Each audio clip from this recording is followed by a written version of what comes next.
Welcome back. For many, Uber has been a revelation or a revolution in terms of how we get from here to there. It is quick and easy and only an app away, but now questions about safety are rising after an investigation found over hundreds of drivers have been accused of sexual assault or abuse since 2014.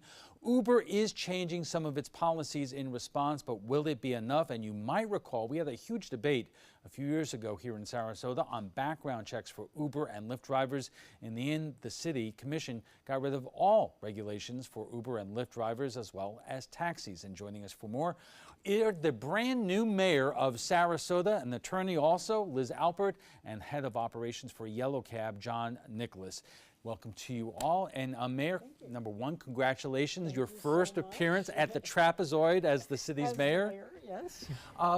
Mayor Alpert, I remember this debate a couple of years ago. That's right. And after the investigations into Uber came to light, it brought me back to that debate about the wisdom of getting rid of all the regulations in terms of licensing and background checks for Uber, Lyft drivers, and taxi drivers in Sarasota.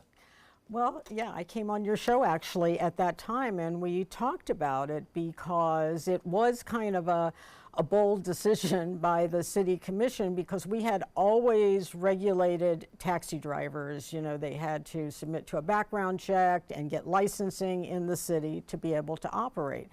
And so when Uber and Lyft came into town, there was a push then to get a regulation for them, because they do transportation like taxi, but it wasn't quite the same thing. So we struggled with coming up with a separate ordinance to regulate those drivers.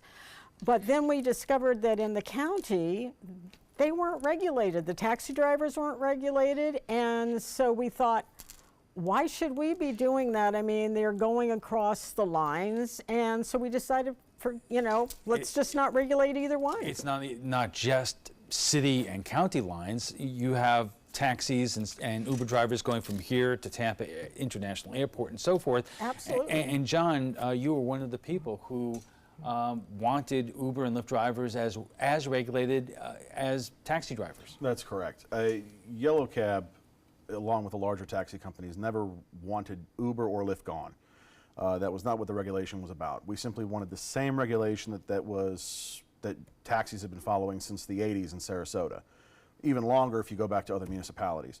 What the city commission gets wrong about it is that Uber and Lyft are not separate from the taxi company. They're just another iteration of taxis.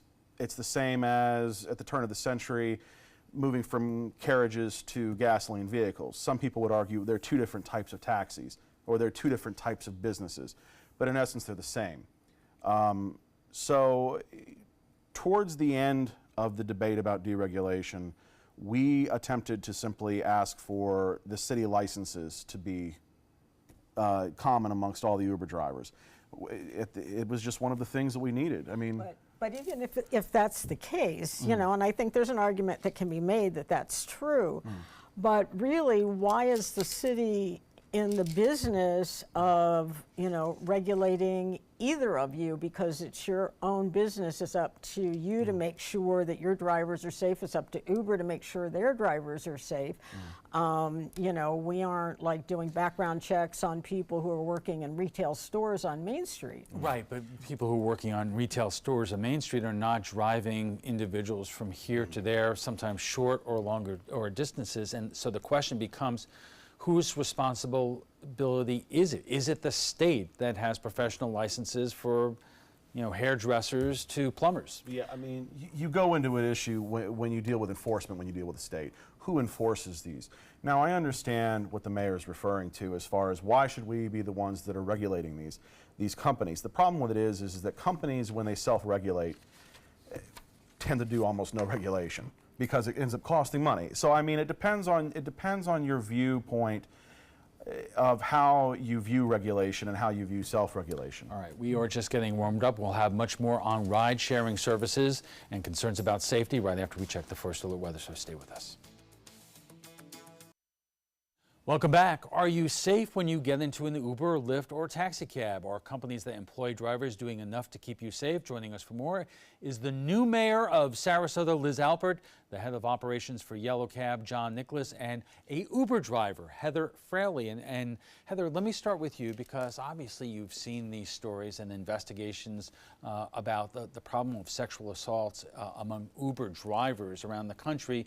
When you saw those stories, what was your reaction? My reaction was there's always going to be a negative with everything that's new or any job in general. So I did a little bit of research, not as much, I'm new. I'm only 2 months into Uber, but I did some research on it and I feel comfortable with it. I would imagine if there's potential danger, it's on both sides. In some cases, it's drivers assaulting women. On the other hand, you never know who you're going to pick up in that car. I mean, have you ever had situations that give you pause?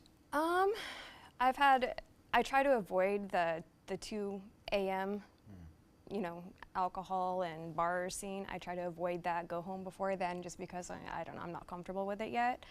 But the most I've had is just people asking me for my phone number, stuff like that. Okay. One of the issues here is, and background checks don't solve all problems here, but that was one of the issues that was debated in Sarasota a couple of years ago. Now you say that when you signed up with Uber, you underwent a background check. What were you aware of in terms of how far they went, what they looked at? Honestly, I am not aware of any kind of level of what at all. It did. And they don't. And a lot of rideshare companies, they won't give their drivers a lot of information.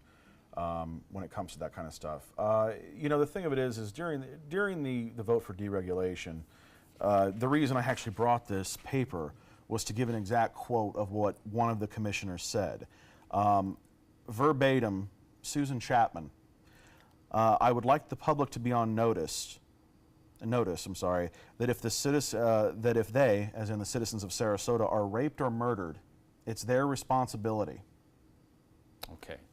Well, be that as it may, Commissioner, the point that you raised earlier is whose responsibility is this? It actually is the company's responsibility. One of the things that I remember specifically asking the city attorney about when we were discussing whether we should do this is I said, if something happens, are we responsible? And he said no.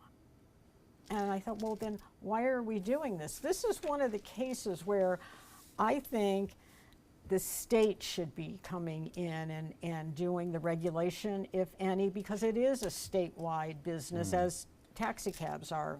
Normally I would be against that because of preemption. But the problem with that is that simply because the city might not be liable, we shouldn't regulate. I can't envision, I take pause and I think to myself, if an oil company were to go before the U.S. government and say, well, these environmental protections are causing a lot of problems with our business, and if they were then removed so the oil company could operate freely with no regulation whatsoever, there would be absolute outrage. But as we mentioned earlier, in terms of professional licenses in Florida, if you want to be a hairdresser, you have to get the license from the state. If you want to be a plumber or a contractor, that's where you get the license. You could raise the point whether the state of Florida does a very good job and has enough workers out there to keep people safe. You could argue that the state could be responsible for it. I mean, I believe that regulation, whether it comes from the state or the city level, there should be some level of regulation. Mayor, go ahead. Well, in the aftermath of some of these investigations that have come out and the assaults that have taken place, has the commission revisited the idea of taxi cab, Uber and Lyft in terms of regulation? We really haven't. There really hasn't been any situations in the city that I'm aware of. And, one of the big things for me, and, I'm certainly not against certain regulations, was that the taxi cabs were so regulated that, we decided what fares they charged. If gas cost this much, they had to charge this much, and that, yet if they went into the county, it was a totally different set of rules, and it just made no sense. She should probably reword that as if nothing has happened in Sarasota yet. that basically she's talking about regulation as if regulation is a bad thing. Now, towards the end of the deregulation argument, our company made the argument as in, look, Uber is obvious, Uber, Lyft, and the other rideshare companies are obviously adverse to any real regulation. What about just city licenses? So once a year, you go get a standard background check that's regulated through City Hall, and every person, regardless of what vehicle they drive, has a background check and a license. But Heather, Uber is the same but different than taxi services in terms of geographic area that you're willing to pick up riders and deliver them. How big is that area? Like I said, I'm new, but I have heard from riders. They've told me that they have spoken to other drivers who have picked somebody up and told them stories on, let's say they go to Tampa and the person wanted to go all the way to Miami. So they've done it. So it's... Well, the way the regulation worked before is that wherever the company's origin was is where you were licensed out of. Now, obviously, that's not going to work with Uber because Uber doesn't have any brick or mortar buildings. Right. If you have any problems with them, you have to send your Uber or Lyft or any of the ride shares, you have to send off your complaint to an email where you get an automated response. So you could make an argument, and I believe the city did make an argument ever so eloquently, that they can't regulate because they don't have any brick or mortar buildings. Now you had brought up the idea of the state regulating.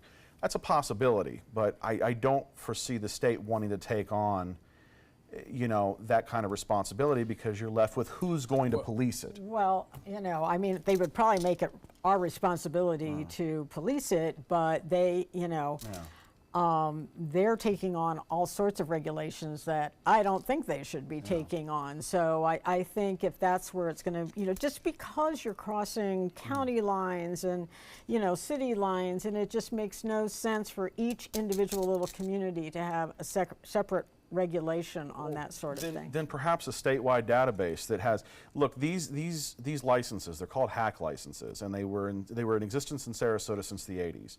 It didn't really cost very much. It was about $95 for everything. Once a year, you would go get a background check. The city hall would take a picture of you, and you would have it for the year, and it showed that you had been background checked. I'm all up for that. Well, that's all that Yellow Cab is interested in doing. And so, Heather, let me end with you in terms of, given the investigations that uncover these assaults around the country, what would you like to see in terms of background checks, not only for drivers, but also For riders. For riders to ensure their safety? That is something I was thinking of too, because I don't know of any background checks that they give on them, just their credit card, their name. There is on our side of the app, we can watch a video that shows about safety and whatnot, and we can install cameras as long as we let people know that there's a camera in there, just to show what we're doing, what they're doing, protect yourself type of thing.